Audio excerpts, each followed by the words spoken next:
হেই, কি অবস্থা সবার? দরদ মুভির এক্সপ্লেনেশনে আপনাকে স্বাগতম। এই মুভিটার জন্য আলাদা করে ইন্ট্রোর প্রয়োজন নেই। মুভিটা এক কথায় অসাধারণ। তবে একটা কথা বলে রাখি, যেহেতু এটা একটা মিস্ট্রি থ্রিলার মুভি, তাই শুরুর দিকে গল্পটা একটু স্লো, তারপর হঠাৎ করেই আসতে শুরু করে একের পর এক চমক।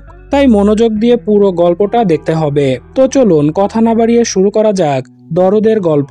আর হ্যাঁ, আপনি যদি আমার চ্যানেলে নতুন হয়ে থাকেন তাহলে সাবস্ক্রাইব করার অনুরোধ রইল। মুভির শুরুতে আমরা দেখতে পাই ডক্টর বংশীধারীকে।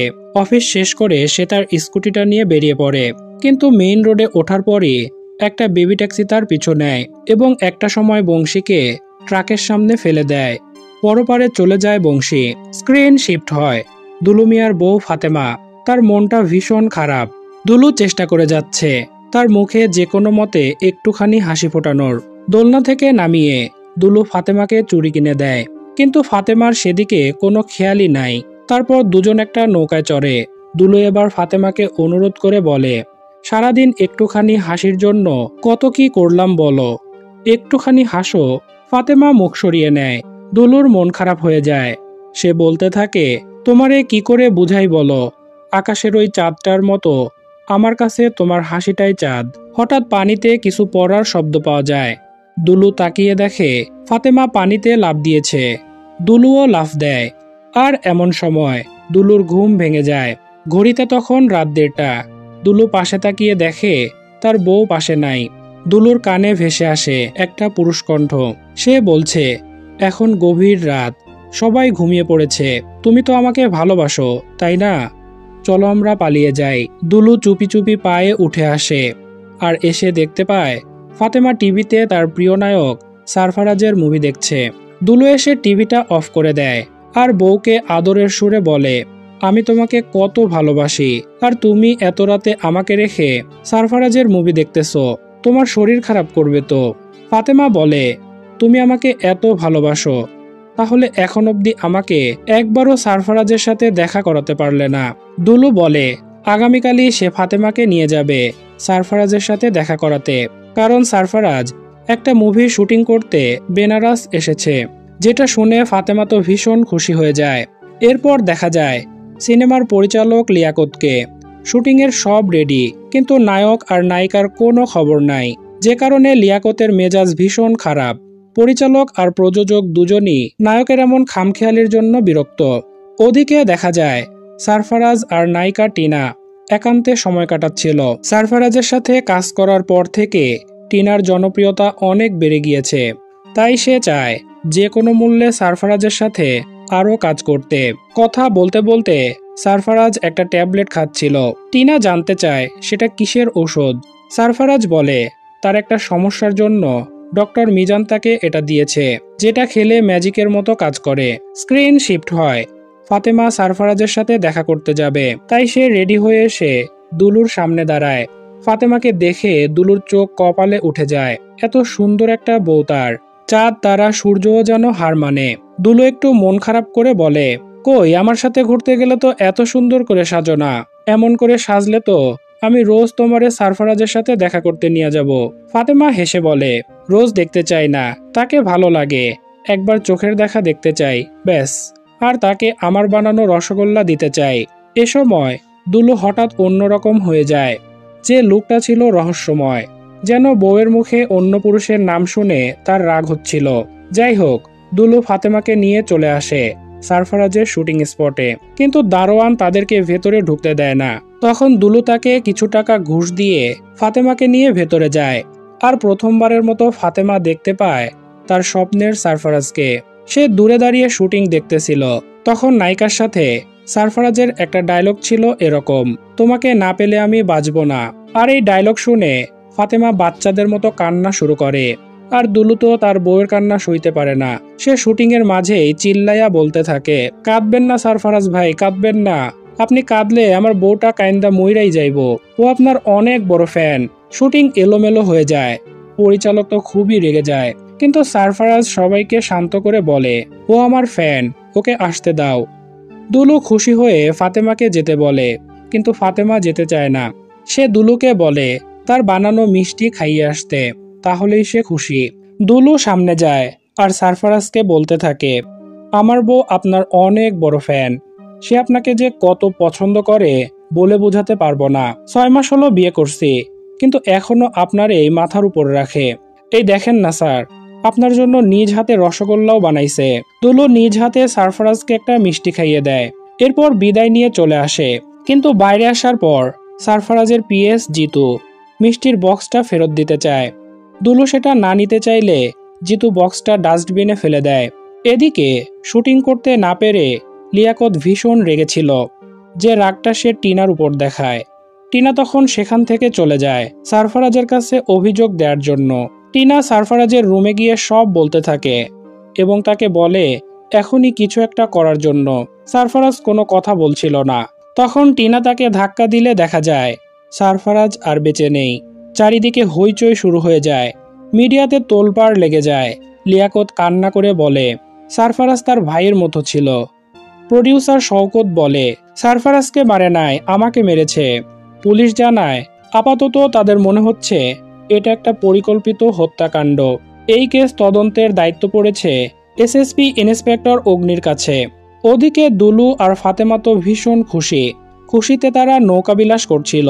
ফাতেমা খুশি হয়ে বলে, আমি তো ভাবতেই পারিনি আমার স্বপ্নের মানুষের সামনে তুমি আমাকে নিয়ে যাবে। ফাতেমা জানতে চায় দুলুর কি সারফারাজকে হিংসে হয় না, এই যে সে তার জন্য এত পাগল। দুলু হেসে বলে, হিংসে হবে কেন, ওর জন্যই তো তোমার মুখে হাসি ফুটছে। যে তোমার মুখে হাসি ফুটাইব সে আমার জিগরি দোস্ত, আর যে আমার জানের মুখের হাসি কায়রা নিব সে আমার জানে দুশ্মন। দুজন দারুণ একটা সময় কাটিয়ে বাসায় ফেরে। দুলু ফ্রেশ হতে যায় আর ফাতেমা রুমে গিয়ে টিভি অন করে। আর তখনই সে টিভি নিউজে জানতে পারে সারফারাজ আর বেঁচে নেই। ফাতেমা তো চিৎকার করে কান্নাকাটি শুরু করে দেয়।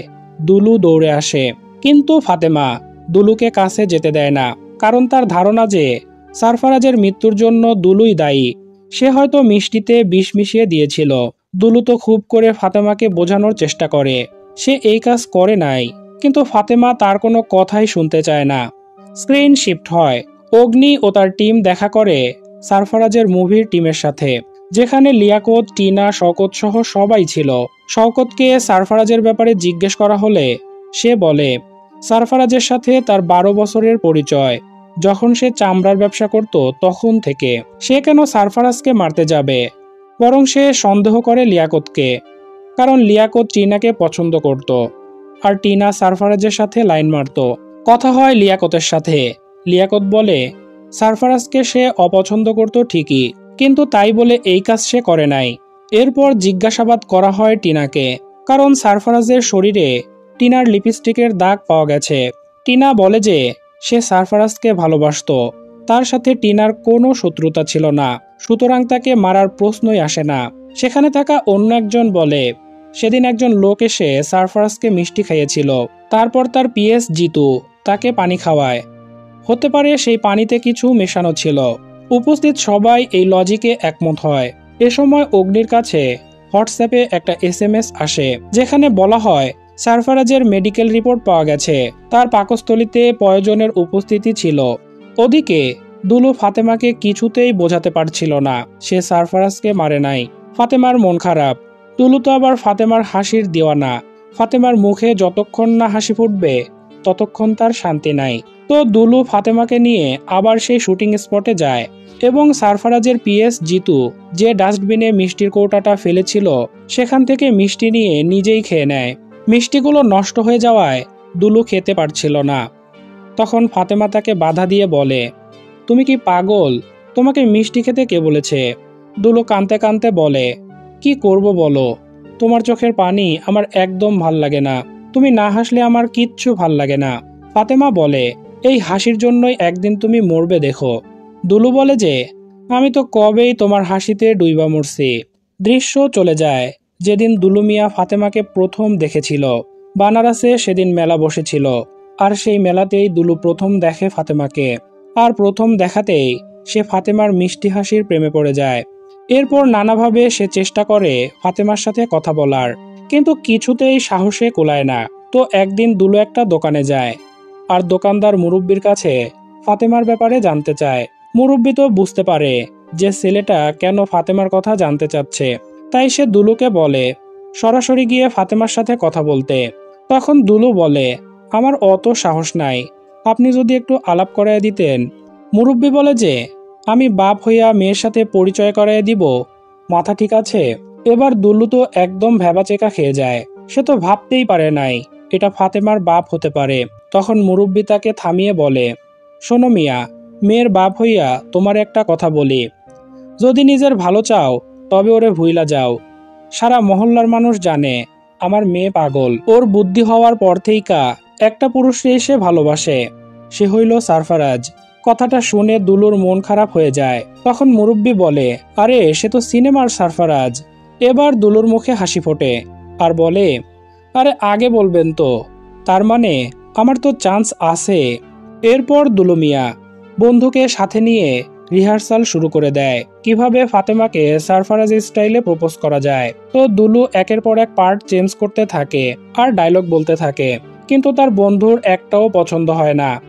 সে দুলুকে বলে, এভাবে ফাতেমাকে প্রপোজ করলে সে ভয়ে পালিয়ে যাবে। ভেতর থেকে ইমোশন আনো, ইমোশন দিয়ে বলতে হবে। এরপর সে ইমোশন দিয়ে চেষ্টা করে, কিন্তু যেটা ছিল পুরাই হাস্যকর। যাই হোক, এভাবে রিহার্সাল করার পর ফাইনালি দুলু মিয়া ফাতেমার সামনে সারফারাজ স্টাইলে প্রেম নিবেদন করে। ফাতেমা, আমি সারফারাজ, তোমাকে ভালোবাসি, বিয়ে করবে আমাকে?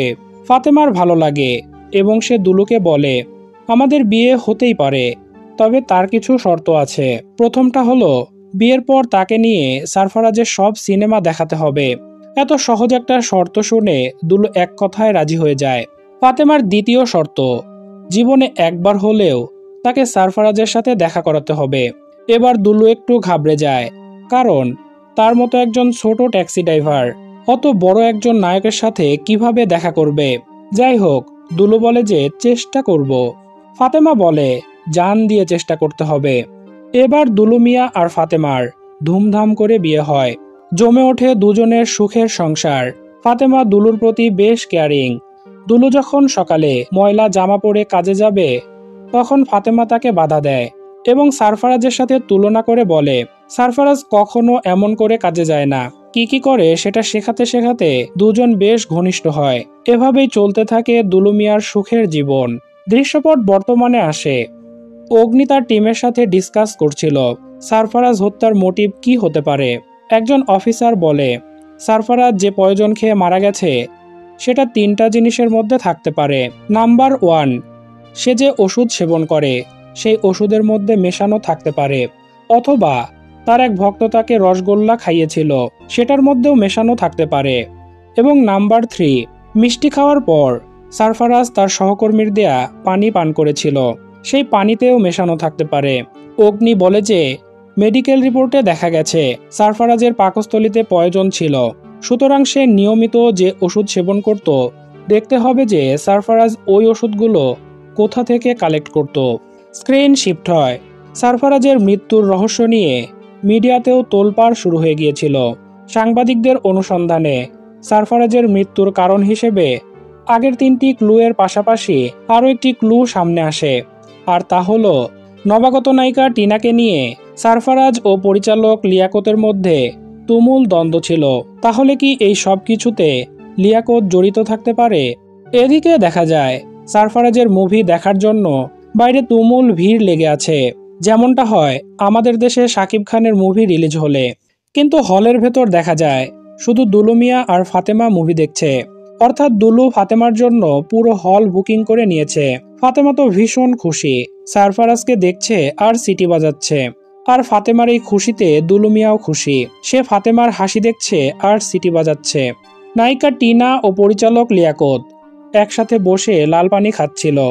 টিনা সারফারাজের মৃত্যুর জন্য লিয়াকতকে দোষারোপ করে এবং বলে, তুমি আমাকে পাওয়ার জন্য সারফারাজকে সরিয়ে দিয়েছ, তাই না? তখন লিয়াকত বলে, আমি তোমাকে ভালোবাসি ঠিকই, কিন্তু তাই বলে আমি মানুষ মারতে পারি না। যদি মারতেই পারতাম তাহলে আগে তোকে মারতাম। টিনার কাছে ডায়লগগুলো হাস্যকর লাগে এবং সে লিয়াকতকে একটা স্ট্যাম্প দিয়ে বলে, এখন থেকে আগামী 10 বছর লিয়াকত তার সব সিনেমায় টিনাকে নায়িকা হিসেবে নিবে, আর এই চুক্তিতে রাজি না হলে টিনা পুলিশকে সব বলে দিবে। এই দৃশ্যে মনে হয় যে হতে পারে টিনা সারফারাজকে সরিয়ে দিয়ে লিয়াকতকে ব্ল্যাকমেইল করছে যেন সে পার্মানেন্ট নায়িকা হতে পারে। তো বন্ধুরা, আপনার কি মনে হয় সারফারাজকে কে মারতে পারে, তার টিমের কেউ নাকি দুলু মিয়া? কমেন্ট করে জানিয়ে রাখুন। খুব শীঘ্রই বাকি গল্প নিয়ে হাজির হচ্ছি। বাকি অংশ আসার সাথে সাথে দেখতে চাইলে চ্যানেলটি সাবস্ক্রাইব করে বেল আইকন অন করে দিন।